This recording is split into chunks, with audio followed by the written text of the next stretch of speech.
Imagine this, right? You've spent 10, maybe 15 years building a wildly profitable business here in the UK. A massive chunk of your life, yeah. Exactly. Yeah. And you finally find a buyer, you agree on this multi-million-pound price, and mentally, I mean, you are already sitting on a beach in Mallorca. Oh, absolutely. The bags are practically packed. Right, but then 6 months later, the deal is just dead. Your business is struggling to stay afloat, you're exhausted, and it's all because of like a single forgotten clause in your landlord's lease. It happens way more often than people think. It's terrifying because when you look at the actual mechanics of selling a business, it is rarely the clean, swift handover we expect. So today, we are doing a deep dive into the brutal reality of the M&A timeline. Yeah, we really need to unpack this. We do. We're looking at how long it actually takes to sell a business, the hidden traps that cause these agonizing delays, and how you can keep the momentum going to actually hit your target exit date. It's such a critical conversation, really, because, well, most founders approach selling a business like they're selling a house or, I don't know, a car. Right, like a simple transaction. Exactly. They assume it's binary. You own it, you sign a piece of paper, and then you don't. But selling a company it's closer to a complex, slow-motion corporate uncoupling. A slow motion uncoupling. I like that. Yeah, because the board keeps changing while you're trying to play the game, and the timeline, it doesn't actually begin when you draft the legal paperwork. Yeah. It starts the second you decide how you're going to find your buyer. Okay, so let's start right there with the search. Because how you choose to go to market, that seems to dictate the speed and success of everything that follows, right? It sets the whole pace. And a lot of owners, I mean, they just default to hiring a business broker, assuming it's like hiring an estate agent. But our sources highlight this massive divide between using a traditional broker and dealing directly with an acquirer. Yes. And the data heavily warns against what industry insiders call the broker trap. What exactly is that? Well, the broker trap is this really fascinating and honestly often devastating psychological snare.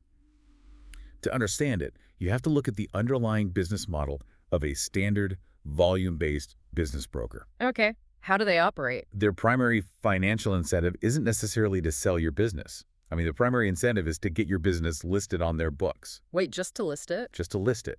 Because to get listed, you have to sign a contract and pay a substantial upfront fee. But I mean, how do they convince a rational, savvy business owner to part with, say, 10,000 pounds just to be put on a website?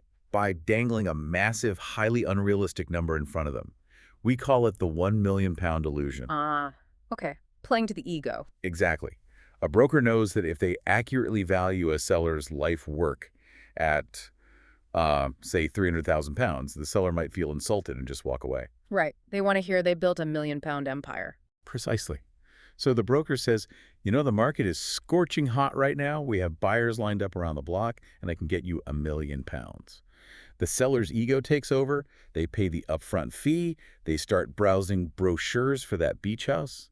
And then absolute silence. Because the actual buyers in the market, the private equity firms, the competitors, they know how to value a business. They absolutely do. They look at the listing, see it's priced at like 3 times its actual worth, and they don't even bother making a phone call. Not a single call. Mm-hmm. The business just sits there, unsold, sometimes for years. A shocking percentage of businesses listed with traditional brokers never sell at all. That is brutal. It is. They languish on the market until the owner eventually just closes the doors out of sheer fatigue. Contrast that entirely with the approach of dealing directly with an acquirer. Right. Let's talk about the direct buyers. How is that different? Well, direct buyers operate on a completely different currency. They operate on speed and viability. They aren't trying to win your listing fee. Because there is no fee, right? Right. They're just trying to figure out if a transaction actually makes mathematical and strategic sense for both of you. I've seen cases in our research where a discovery call with a direct buyer takes like only 30 minutes. Yeah, very common. But realistically, what kind of structural analysis can you do in half an hour? I mean, I couldn't even explain my supply chain in 30 minutes. But in that initial call, they aren't looking at your supply chain. No. What are they looking for then? They are looking for your true motivation. They're asking, why are you actually sitting across the table from me? Is it because you want to retire completely? Are you dealing with a health issue? Yeah. Or, have you just hit a growth ceiling and you don't know how to scale? So they're evaluating the psychology of the seller rather than just crunching the spreadsheet. Exactly. Because if a direct buyer understands your core motivation, They can craft a deal structure that actually solves your problem. Oh, that makes sense. If you want to stay on but de-risk, they might structure a partial buyout. If you need to exit immediately for health reasons, they can structure a faster, cleaner break. So they bypass the haggling over an inflated broker valuation and get straight to a mutually beneficial structure. You got it. That's the advantage of the direct route. Okay, so let's say we bypass the broker trap. We find a direct buyer, we have that call, the motivations align, and we agree on the broad strokes. This brings us to the first major legal milestone, which is the heads of terms. Yes, the HOTs. But here is where I usually see a lot of confusion. Is this the point where I can confidently tell my management team that the business is sold? Can I pop the champagne? I would strongly advise keeping that information closely guarded for now. Really? Why? The heads of terms document is a massive psychological milestone, but it is largely non-binding when it comes to the final purchase price. Non-binding. Yeah. You're agreeing to a structure in principle, working under the assumption that everything the seller has claimed about the business turns out to be entirely true. Okay, but if it's non-binding on the price, and the buyer can just change their mind later, why is it treated as such a crucial juncture? Yeah. It sounds like putting down, I don't know, a non-refundable deposit on a bespoke suit. We've agreed on the cut, we've agreed on the fabric, but we haven't actually done the measurements yet. That is a perfect analogy, actually.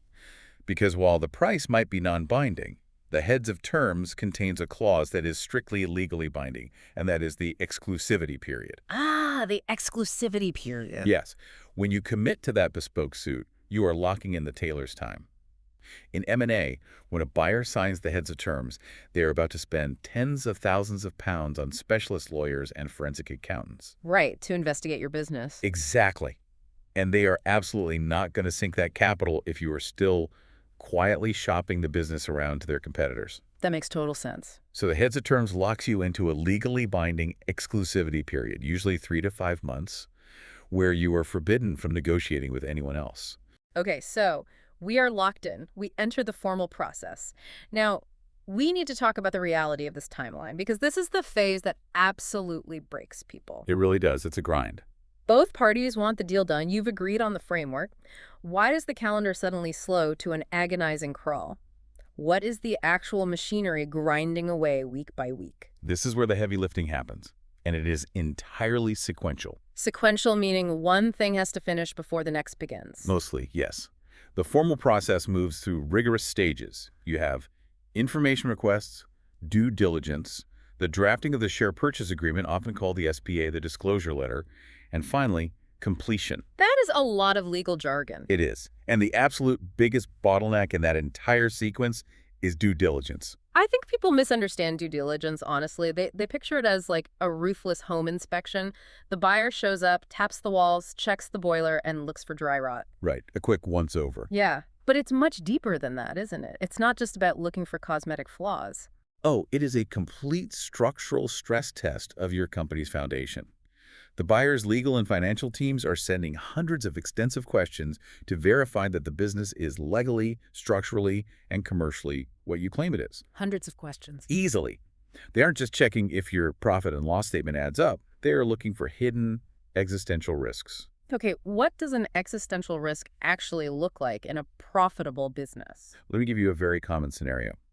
Imagine a buyer is purchasing a software-as-a-service business, and they are paying a premium because the company has fantastic recurring revenue. Right, the holy grail of business models. Exactly. The financials look flawless.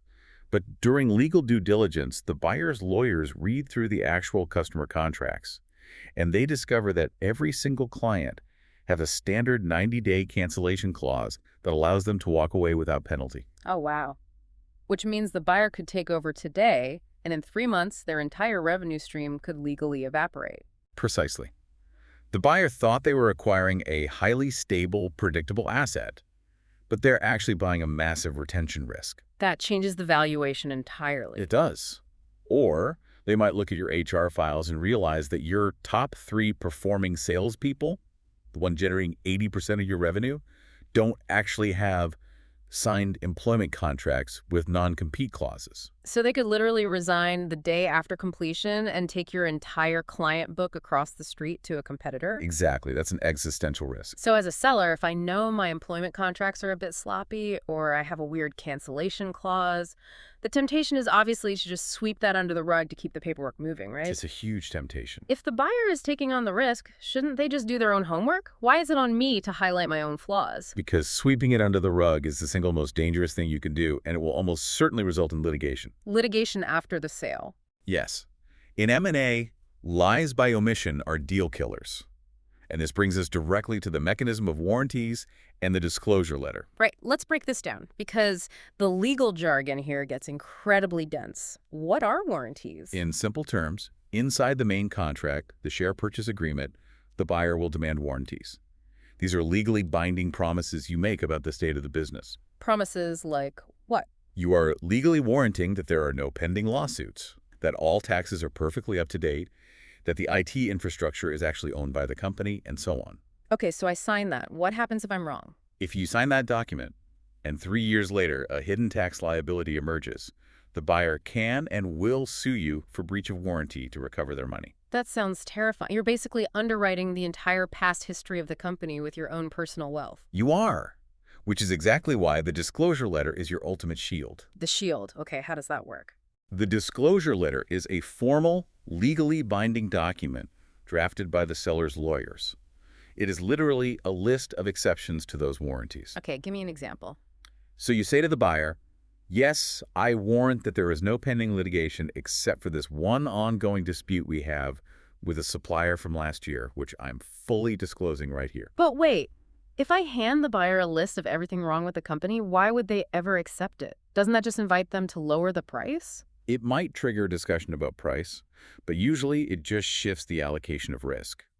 Once an issue is clearly detailed in the disclosure letter, the buyer is formally accepting the business with that known specific flaw. So they can't sue me for it later. Legally, they can no longer sue you for breach of warranty regarding that specific issue because you warned them about it. Yeah. Transparency isn't just about being ethical, It's a highly calculated defensive strategy to protect your retirement funds after you exit. So the disclosure letter is essentially a get-out-of-jail-free card, provided you have the discipline to write the card yourself before the game ends. Exactly. That makes sense. But executing all of these steps, compiling the data room, surviving the stress test, drafting hundreds of pages of warranties, it just sounds exhausting. It's a marathon. So if I'm looking at my calendar right now, realistically, when can I actually tell my family I'm retiring? Give me the timeline. Based on the data across the UK market, there are 3 realistic brackets. Okay. If you have a highly motivated seller, a meticulously clean business, and an incredibly smooth process, a deal is typically costed by corporate lawyers to take 2 to 4 months. Okay. Some exceptionally tight, uncomplicated deals can complete in 12 weeks. 12 weeks to dismantle and hand over a life's work. That requires everyone firing on all cylinders. It is the absolute best-case scenario. However, a typical deal requires an exclusivity period of 3 to 5 months. That feels more realistic. Yes. And if a deal is complex, meaning it involves transferring multiple commercial properties, securing regulatory body approvals, or untangling very messy historical accounting, it will easily drag on to 6 months or more. Okay, let me challenge this timeline. Let's say I'm a hyper-organized founder. I have all my files digitized. I know my operations inside and out. Sure. If we agree to terms, can't I just force this through in a month? I mean, I'll drink a ridiculous amount of coffee. I'll work weekends. I will answer every email within 5 minutes. Can I hustle my way to a faster exit? I appreciate the entrepreneurial hustle, but no, you cannot force an M&A timeline through sheer willpower. Really? Why not? Because once you enter the formal process, you are no longer the one driving the car. You are entirely at the mercy of an ecosystem of third parties. Ah, right. The lawyers. Corporate lawyers, Yeah. forensic accountants, local authority regulators, and commercial landlords. And they do not operate on your caffeine-fueled timeline. I suppose they have other clients. Dozens of other active clients. The paperwork you assume will take a lawyer 2 hours to review will sit in their queue for 2 days. A simple clarification question sent to an external accountant might take a week to get a response. So the friction is basically built into the system itself. Exactly. You have to build a massive psychological buffer into your expectations. If everyone ideally wants the deal done in 3 months, We need to understand the specific hurdles that derail it into a 6-month slog. Yeah, let's talk about those hurdles. Because we don't just want to list things that go wrong, we need to understand why they go wrong. Mm. So, if the landlord doesn't kill the deal, wait, let's start with property, since you mentioned landlords. Property is frequently the biggest hidden landmine. Really? Yes. If your business operates out of a leased premises, you can't just hand the keys over to the new owner. The landlord holds the power. They have to formally agree to assign that commercial lease to the new buyer. And I remember reading a truly disastrous case study about this in our research involving a golf course. Oh, that one is painful. A buyer was purchasing a golf course in a hotel out of administration. They stepped in, turned the operations around, got it profitable, booked a whole calendar of weddings. Right, doing everything right. But they were operating under a temporary license while waiting for the landlord to officially assign the lease. Yes. The buyer naturally assumed that assigning a lease from Company A to Company B was just a bureaucratic formality. But for 6 months, the landlord dragged their feet, requesting more and more financial information from the buyer. And then what happened? Then, the true motive dropped. A relative of the landlord was a former professional golfer who decided he quite liked the look of the newly profitable course and wanted the premises back. Wow. The landlord absolutely legally refused consent to assign the lease. Completely killing a multi-million-pound deal. The buyer had to walk away and let the business collapse back into liquidation, all because one third-party landlord decided to say no. It is a brutal lesson. If property is involved, you have to tackle the landlord's consent on day one. So if the physical foundation of the business, the lease, is secure, the very next place the deal gets derailed is the financial foundation. Which means unexpected issues discovered during due diligence. Exactly. Which usually comes down to the phrase sloppy bookkeeping. Sloppy bookkeeping. Give me the worst-case scenario. Sloppy bookkeeping is an absolute nightmare for acquirers. There is a brilliant, terrible example involving a cash-heavy retail business. The buyer takes over, opens the till on day one, and finds a handwritten, crumpled receipt. A receipt for what? It turns out the staff have been paying for the morning delivery of fresh eggs straight out of the cash register. Wait, literally paying the egg guy from the till, just grabbing a handful of 20-pound notes? Exactly. Cash is just disappearing from the top line with no proper paper trail, no VAT accounting, no digital record. Oh, that is a red flag. A massive one. If a buyer's accountant spots that kind of financial chaos during due diligence, the entire timeline grinds to a halt. They can't trust the spreadsheets anymore. They have to stop everything and painstakingly reconstruct the actual reality of the finances. Okay, so if your property is secure and your finances are clean, we move to the legal interpretation of those assets. And this brings up a fascinating point about who you hire to protect you. We are talking about the danger of inexperienced lawyers. This is a remarkably common trap. How so? A founder decides to sell their business, and instead of hiring a specialist, they call up the local high street solicitor who helped them buy their residential house or who drafted their simple will. Right. Good old Bob. He's a nice guy. He'll sort the paperwork. But good old Bob isn't an M&A specialist. Not at all. Selling a corporate entity involves incredibly complex mechanisms. For example, in the UK, we have employment laws known as 2PE. 2PE. Yeah. What does that stand for? The Transfer of Undertakings, Protection of Employment. It essentially means that when a business changes hands, the employee's rights, their continuous tenure, and their specific contracts automatically transfer to the new owner. Ah, so you can't just fire everyone and start fresh? Precisely. And a standard conveyancing solicitor won't know how to legally navigate those employment liabilities. They will panic when they see a 100-page share purchase agreement. So what do? To protect themselves, they will over-engineer the contracts and start aggressively arguing over irrelevant standard clauses with the buyer's specialist corporate team. Which just adds weeks, if not months, to the timeline and runs up everyone's legal bills. Exactly. Now let's look at the liabilities themselves, because one of the most shocking delays I've learned about is the concept of a ransom payment. What exactly is happening here? Ransom payments usually occur in distressed sales, or when a business has poorly managed cash flow. It involves suppliers essentially holding the new buyer hostage. Holding them hostage how? Let's say a business owner has been struggling, and they decide to stop paying their core suppliers for 3 months to artificially build up cash in the bank before the sale. Okay, but wait. If I'm the buyer and I purchase the business, why do I care about the old owner's unpaid bills? Didn't the old owner incur that debt? This is where we have to understand the mechanics of a share sale versus an asset sale. In a typical share sale in the UK, the buyer isn't just buying the desks and the customer list. What are they buying? They're buying the actual legal entity, the limited company itself. Oh, I see.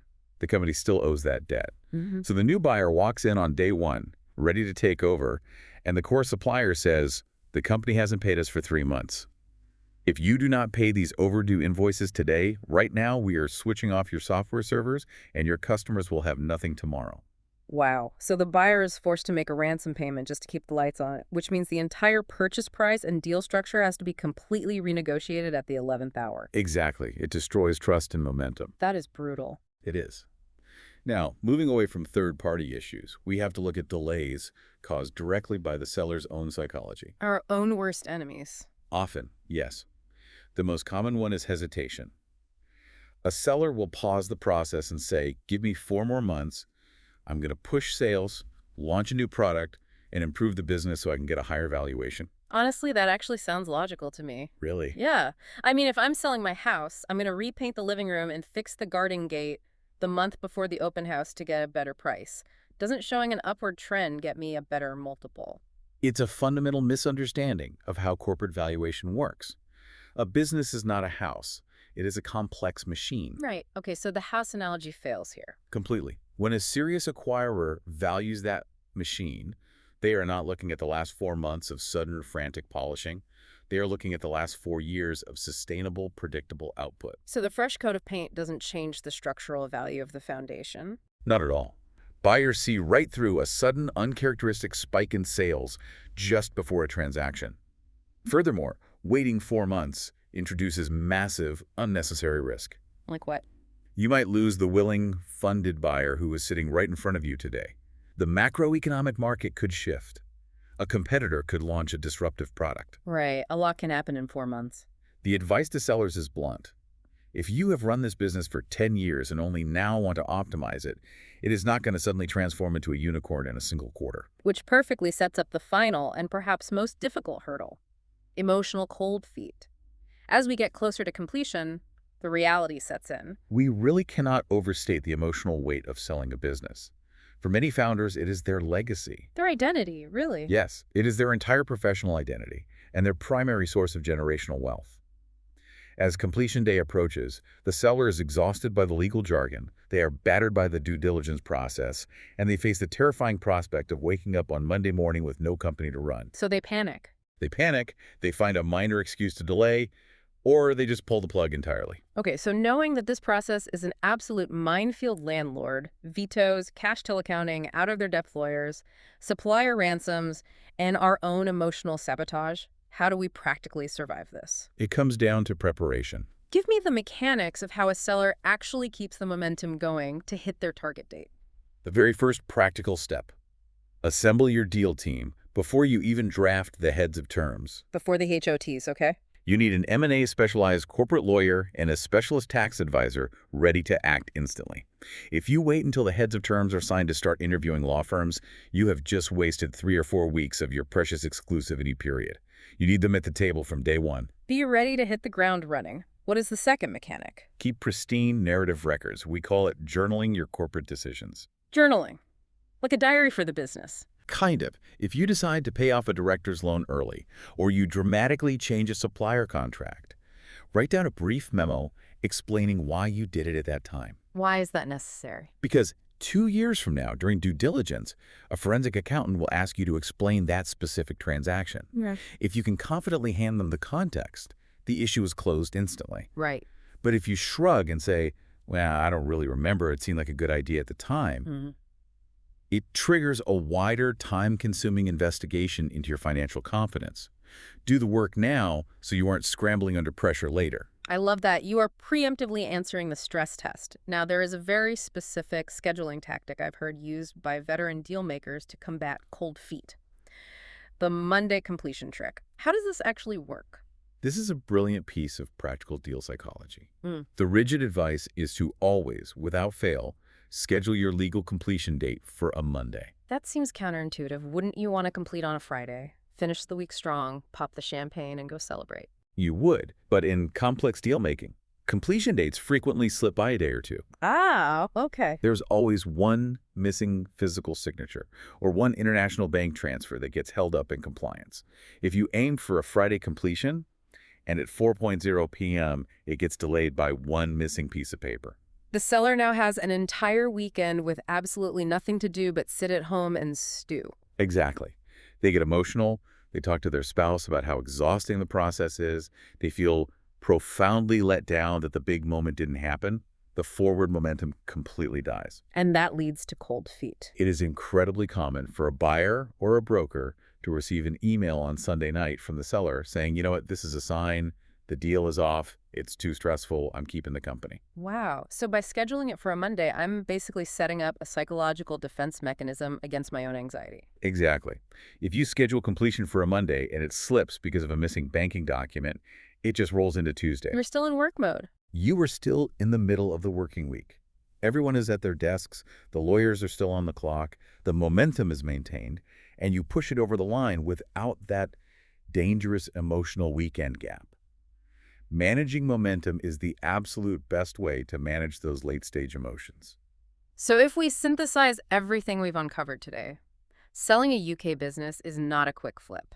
Once you find that right buyer and sign the heads of terms, you're strapping in for a typical timeline of 3 to 5 months. Yes, that's the reality. It is going to involve rigorous, exhausting steps like deep due diligence and the careful drafting of a disclosure letter.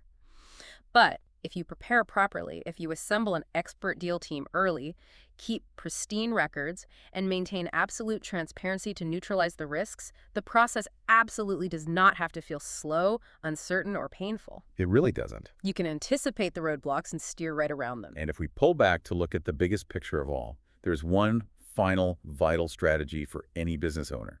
Most founders wait to sell until they absolutely have to. Right. They hit burnout? They hit burnout, they face a serious illness, or they simply lose their passion for the industry. But think about the incredible leverage you possess. If you start preparing your business for a sale years earlier than you think you need to. While you were still energized and actually enjoying the work. Precisely. If your business is organized, highly profitable, and you are energized, you dictate the terms. You hold the ultimate negotiating power. Which is the ability to walk away. The completely credible ability to just walk away from a bad offer. Imagine how much peace of mind you would have at that negotiating table, knowing you don't need the deal to survive, but your corporate machine is perfectly cleanly prepared to execute it when the right number appears. You never want to be negotiating the value of your life's work from a place of desperation.